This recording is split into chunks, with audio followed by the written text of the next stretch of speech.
Yesterday was Apple's September 2018 keynote.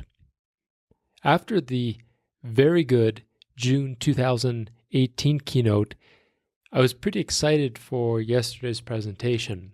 But for those of you who may think that I'm incapable of writing anything critical of Apple, this article's definitely a good example.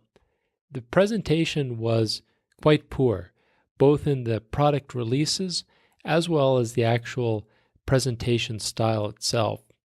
And initially I thought maybe I just was in a bad mood while watching it, and there was an article here by Dave Smith from Business Insider, and his comment was, Apple's big September event was one of the most disappointing iPhone launches in recent memory. I have been watching Apple events as part of my job for a decade, and this has to be one of the more disappointing events. All right, so we've established it wasn't a tremendous success, but let's start with the things that actually were quite good. The opening song by Jungle, right before the actual webcast started, Heavy California, is a great new hit. This is a very good album, I hope, when it comes out today on September 14th. I'm looking forward to it. Apple always gets their music right. The start of the presentation had a chase scene which took people through the Apple campus. It was a really good excuse to show off their amazing building by Foster and Partners. Even if you look, the radius on the sidewalks, it just seems perfectly calculated. And the start of the keynote focused on the growth of Apple stores. They've talked about this several times in their keynotes, emphasizing the role of Apple stores as community gathering places. I didn't realize they've had 500 million visitors last year, which is just remarkable. The first product of discussion was the Apple Watch. Now, the Apple Watch is the darling child currently of Apple, and for good reason. The watch has created a new category where there was previously just some small startups and hobbyists. The watch is not only the best-selling fitness watch, but it's also the best-selling watch in the world. And it's a particularly exciting product category to watch because you can almost anticipate a product release cadence over the coming years with new features. And in particular, features focused on the monitoring of health and baseline monitoring of vital sign physiology, which is something we've never had in medicine before. And this is interesting to try to consider the potential applications of. The watch is also the first product category of a piece of electronics other than an old standard watch, which someone wears. And the Google Glass doesn't really count. It wasn't successful. But I do suspect that wearable electronics will continue to expand in the coming years. The major upgrade to the watch in this product cycle was that the screen real estate is now increased by just over 30%, and the case itself is thinner. It may not seem like a breakthrough, but I do anticipate when it's worn on the wrist that it'll be quite noticeable, the increased screen size.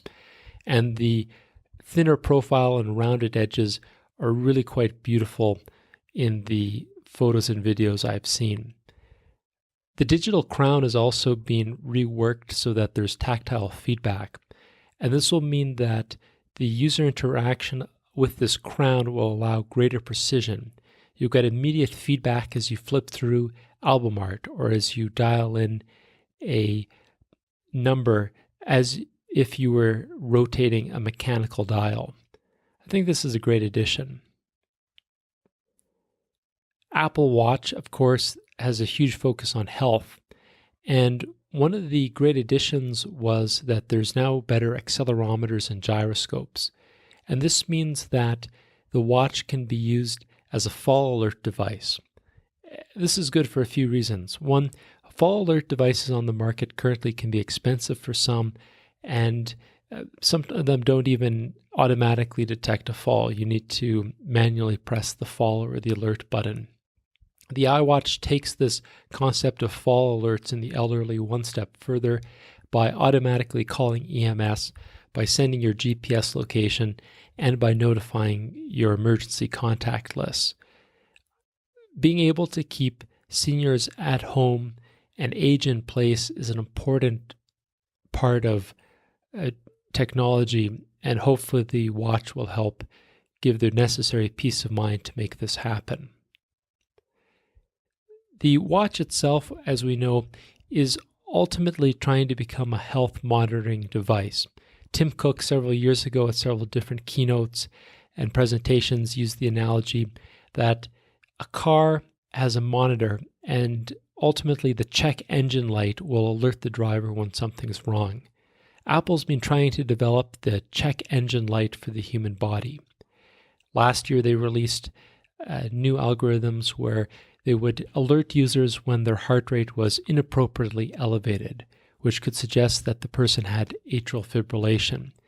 And there's been lots of positive publicity about how this has informed people that they have atrial fibrillation where they may have not known this. The current version of the iWatch takes this one step further in two ways. First, there are new algorithms using the optical sensor, which is currently built into the watch, which can detect a low heart rate. And ultimately, we're going to need to see how this works in practice, as well as detect atrial fibrillation, not just by having an elevated heart rate, but by having an irregular heart rhythm. And again, we're going to need to see how this works in practice, but it does seem like a good improvement. The second bigger step forward is the inclusion of electrical heart sensors on the part of the watch against the skin. And the way that one is able to take their heart rate is by pressing their opposing finger on the digital crown. What this does is complete the circuit between the sensors on the back of the watch and your other hand's finger, and you're able to produce a single lead EKG. This is very similar to the AliveCore device, which has been sold for the last few years and more recently embedded into an AliveCore iWatch wristband. Apple said that approval for these algorithms and sensors was part of the FDA's new de novo approval process.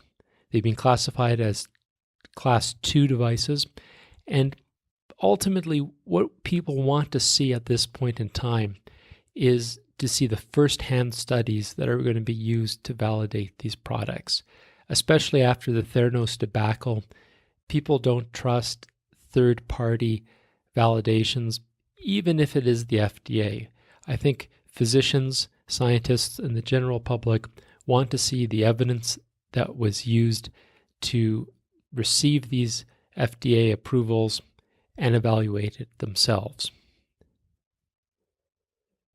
Moving on to the next part of the presentation, which was really great, were the augmented reality demos. The first one, which I loved, was the Home Court app. And in it, they use the video camera of the phone to videotape you as you throw basketball shots. And it measures your stance and gives you feedback on your attempts and the number of shots you make, in addition to your release angles, your leg angles, your body position during the shot type, the release height, and release time. This is a really cool piece of technology, and it makes a significant improvement in the area of sports vision-assisted coaching. There's no sensors, there's no body markers, there's no fancy camera setups, there's no post-video analysis. You just put the iPhone on the court, and it watches you shoot baskets. I'm really excited to see people using this app in production. My younger brother, who's a huge basketball fan and has an ML company, was planning to make something like this in their AR division, but it looks like they were a bit too slow to the hoop in this time. Maybe next time. The second demo by Directive Games had 3 people playing an augmented reality game, shooting some sort of, threats or planes or aliens. It's a bit unclear exactly what they were doing. Twitter couldn't properly describe in words what they were seeing, but everyone said that it looked really cool, and I agree. We saw a little bit of the advantage of shared AR experiences back in the June 2018 Apple Keynote, and I do think that this will take the gaming industry to a new level of interactive play. The third big achievement released in this keynote was with the iPhone camera, continuing to push the boundary of the area of computational photography. No longer is the person with the nicest camera glass the person with the best shots. Now it's a combination of both the optics as well as your CPU and your neural networks being able to process images and ultimately do segmentation and separation, where you take the image of the person to separate them from the background. And Apple has made a huge leap in the quality of this separation and segmentation, so much that they can now actually allow users to adjust the depth of field, blurring the background after the photo was taken. And this is actually pretty crazy when you consider the history of photography. It's never something we've ever been able to do before as photographers, and it is a pretty significant cutoff and boundary in ushering a new era of computational photography. And they also made a lot of enhancements to the bokeh effects, and they've been improved much better over the previous versions, which still lacked quite a lot from proper DSLR cameras. Some other miscellaneous achievements that they mentioned: the new screen sizes will be much larger on the new devices, although fitting into the same footprint size as before. Dual SIM cards are finally being included, and Apple is going to be using more recycled minerals, which will ultimately cut down on the amount of minerals which need to be mined, which is a very good step forward. Now, let's get into the bad. First, the products have rather absurd pricing. The iPhone XS starts at $999 and the XS Max at $1,100. This is very expensive and higher than before. When they released at the end of the presentation the new phone, the iPhone XR, which looked like a more budget device with an LCD display, a less impressive finish, with a single lens system, it seemed that this phone may be priced very low. In fact, my brother and I expected that Apple may be trying to reclaim their market share by producing a low-priced phone which could compete with the likes of Xiaomi and Huawei. And we did think that Apple may try to reclaim market share because there may be spin-off benefits of having more people in the iOS ecosystem, such as having more people on Apple Music or more people in the App Store, or potentially not losing customers to the Android market once they realize that the Android phone works just sufficient for them. But Apple continues to show that they do not want to compete in the lower middle-priced phone markets.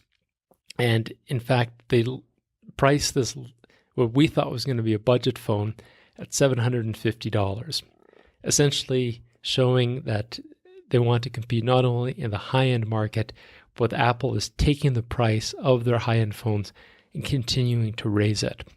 Now, if you thought that your phone or iPhone specifically is getting more expensive, you're correct.